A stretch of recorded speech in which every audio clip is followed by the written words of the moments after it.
What's up, everybody? Welcome to Podcast Now. I'm Alex. I'm joined by Tyler, and we are here for the first video in our Avengers Endgame community series. We're back. We did this last year for Avengers Infinity War, and we're going to be doing it again for Avengers Endgame. Every single Thursday leading up to Avengers Endgame, we're going to have a new video on our channel talking about something related to the movie. It could be a theory, it could be a discussion video, all leading to the movie actually releasing on April 26th. And then when the movie comes out, Tyler and I will have loads of videos covering the movie and what's really to come for the Marvel Universe once it's over. So we want to start this series off with a bang, with something pretty controversial. We want you guys to hear us out. We're going to be talking about a lot of different stuff in this video. But again, it's just our opinions. It's what we think, and there's no reason to just downvote for the sake of downvoting. But we want to talk about Brie Larson. We want to talk about Captain Marvel. That releases tonight in theaters, so we felt this would be a good time to do this. It comes out today. And so we want to talk about, there's been a lot of stuff with Brie Larson, with Captain Marvel. We don't want to go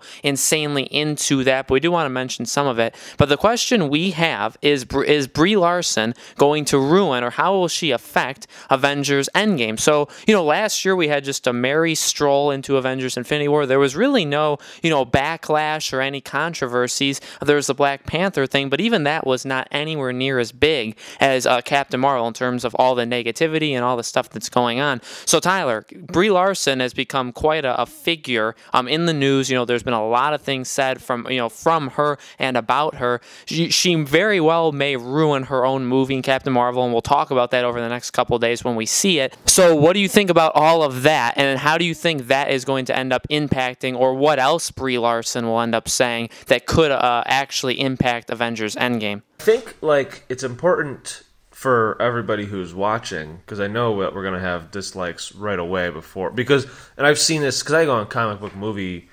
it's literally called comicbookmovie.com, and they talked about, there was something I saw today talking about how well the movie will do or whatever, and as soon as you go in the comment sections, it talked about how they're eyeing a massive $125 million debut or something like that, and then you go in the comment sections, and people make fun of people, I guess, like me, or I suppose, that don't like Brie Larson. It's not that I want Captain Marvel to not do well. I do want Captain Marvel to do well. I just, from the first trailer, I didn't feel like I actually was expecting a lot from it, because it was kind of hyped up, and so I was expecting, to be impressed by it, and I wasn't. And then another trailer came out, and I still wasn't. And I've never really been a fan of Brie Larson personally, throughout, not just for Captain Marvel. I've never really been into her. So when we found out that it was her, I'm like, I don't know if that was really the best choice. And then seeing her in the trailers, she seems like she doesn't really have any personality. And she doesn't really seem like the best actress. Now, that's my opinion, and that obviously the podcast now is our platform for us to talk about that. So I just wanted to say, if there's dislikes, I guess there's dislikes, but not everybody's gonna like Captain Marvel, and not everybody's gonna like Brie Larson. So I had to lay that foundation. Now, regarding Endgame and Brie Larson, we know that they've sort of said that, Captain Marvel is one of, if not the strongest, I don't remember if they said heroes or beings or one of those words. I think it was heroes in the Marvel Universe. And when that came out almost a year ago, that absolutely drove me wild, because it's why is she the strongest? That's not how it was in the comics, in the source material.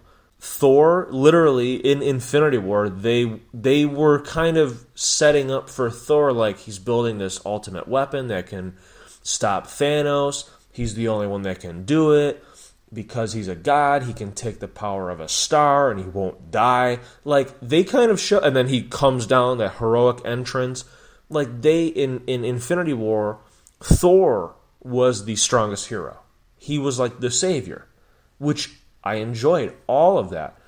Now we have Captain Marvel, and that's fine. It's and it has, trust me, it has nothing to do with if she's a woman or a man. I don't care about that.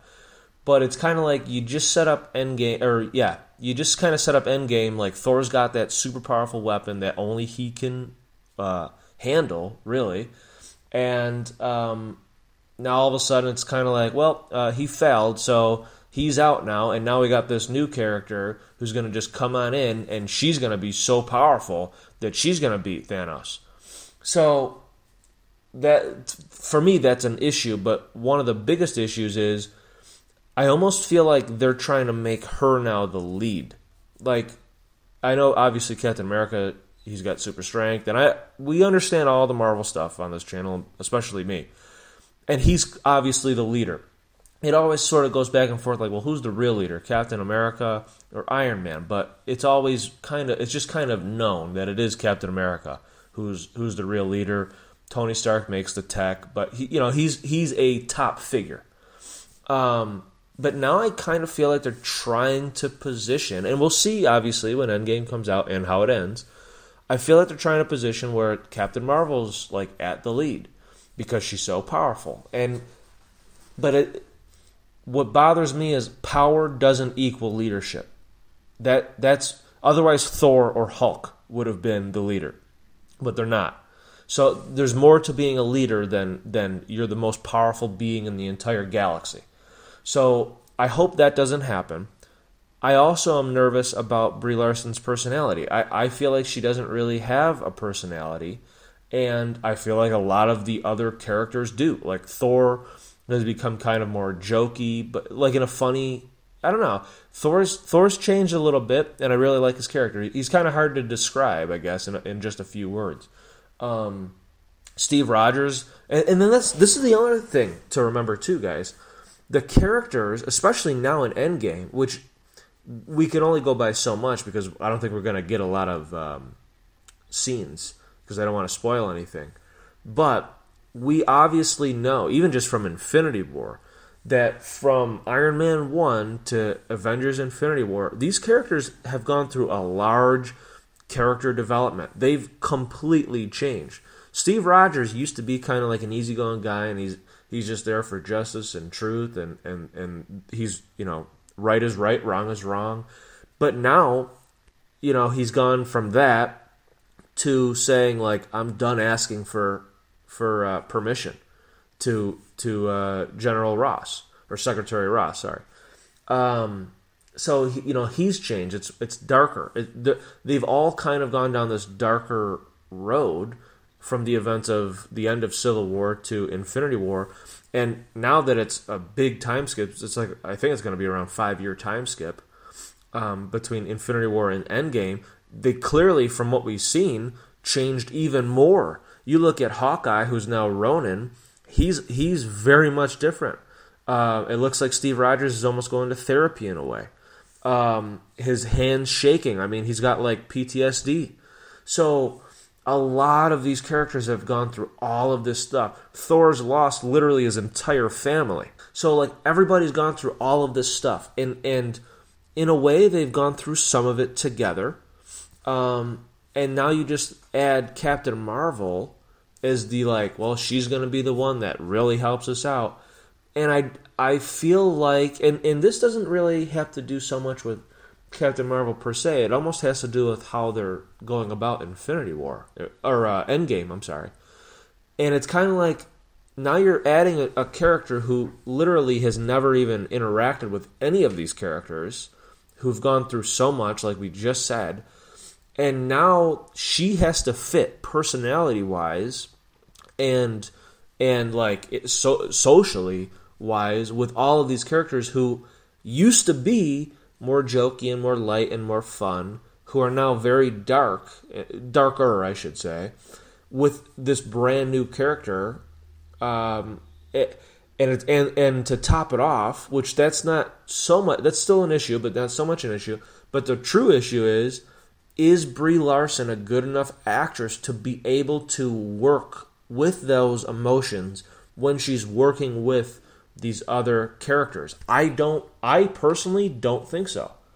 I personally don't think that she can do it, because just seeing there's a scene in it's in a lot of the commercials where Nick Fury says, "How do I know you're not a Skrull?" And she like does a power beam out of her fist to the wall, and it blows something up, and we're supposed to laugh. And she's like, Skrulls can't do that. And the way that she does it, like her face, she almost looks like she wants to kind of laugh, but not the character Brie Larson. Like it was supposed to be funny, but not supposed. I don't know. There's just something about that scene that bothered me. I feel like Carol Danvers, when she comes back to Earth with these powers, I feel like she's supposed to be way more serious, and she's supposed to kind of be almost like dead because she's been like a warrior and all that stuff. So when she does that and kind of like laughs about like, well, Skrulls can't do that, there shouldn't be smiling in that part. That's just it literally should have been like boom, and then looks at Nick Fury and like, Skrulls can't do that. Like very serious. Like, how do you not know that? So I don't think she's really a good enough actress, so I'm kind of nervous how she'll interact with the entire cast. For sure. I think, there's been a lot of stuff with Brie Larson, and there's a lot of YouTube channels that cover it really, really well. And when it comes to what Tyler was saying for it, I feel like that's a really good point. I don't feel personally, I completely agree with Tyler, I'm not the biggest fan of her. I don't think she's an incredible actress. So in terms of how she's going to fit, in terms of literally her acting skills in Endgame, I don't know how that's going to go. Another thing, like you said, really good point, when it comes to all these characters, I don't think, and it's not her, like you said, I don't think it's her. I don't think it's Captain Marvel. I think if you throw anybody into that spot in Endgame, it's going to be a bit weird because it's like, well, we didn't go through Infinity War with you. We didn't see the loss with you. Now we did see, your standalone movie, and maybe, they'll have some stuff in there that make you care about her and all that. But in terms of the timeline, in terms of, from the first Avengers, even just the first, even if, we forget the parts before then, the first Avengers up till now, we've experienced so much with these characters, and they've thrown characters in at really good, like, systematic times. Like, that we've gotten really good placement of these characters, and I feel like it would be a tough position for anybody to come into Endgame and actually do whatever she's going to do. If they do end up making her the leader, that's on, that's Marvel's call, and that's, I think, a bad decision. But I agree with Tyler there. I mean, you don't put somebody at the top because they're super powerful, or because they're a woman, which they could go that route too, just because of that. And then there's also Brie Larson as a personality and all the stuff she said. And here's the thing, this is the first video of our series. We're going to have more videos in the future, and we can circle back to this topic because we don't know how this movie is going to do yet, okay? Because again, it comes out tonight. Maybe in 2-3 weeks we find out that this movie is a subpar movie that got, it made $500 million, $600 million, which would be, I think, a fail for them. So, that would impact it, because then that would mean a lot of the stuff that she said, a lot of that negativity towards her is very much real and affects money too, affects the box office, which is a major player in Endgame, because who wants to go see Endgame if she's one of the main stars after her movie, say, is a fail and all that stuff. So there's more to talk about, is basically what I'm saying. We don't know how this movie is going to do in the box office over the next couple of weeks. I think it's going to do good. I just don't think it's going to do amazing, but that's something we'll have to see. So guys, let us know in the comments below, what do you think about all this? Do you think Brie Larson is going to ruin Captain Marvel? Do you think she'll ruin Endgame? And anything that else we talked about. Also, if there's anything you want us to talk about in the future for this community series, we're doing a video again every single week leading up to Endgame. But let us know in the comments below if you guys want us to talk about something in particular. So thank you as always for watching. Make sure you subscribe to our YouTube channel, hit the bell icon so you guys know when all these videos go up, and we will see you next Thursday.